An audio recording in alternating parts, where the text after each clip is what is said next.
Tuyo na ang aming dried fish. Pwede na siyang lutuin. Ayan, may malaki at saka may maliit. Yan. Pwede na iprito mga kaibigan ang tuyo. Yan, nakahanger ang mga tuyo dito. Kasi para hindi makain ng pusa, ayan, ihanger. Isampay pala, hanger. Ah, tama lang naman.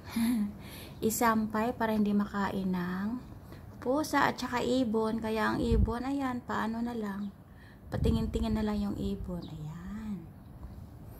Eh, pag sa Pinas tayo, nakaano yun, diba? Nakahilera sa lapag. Ayan. Ayan, may malaki din ginawa yung asawa ko. Malaking isda. Ayan, natin. Ready na. Pwede na siyang iprito. Parang sinampay lang na medyas, no? Dami. Ayan yung ibon. Palipad-lipad na lang sa taas. Yan. Nakatingin. Nakatingin kung saan sila makahuli.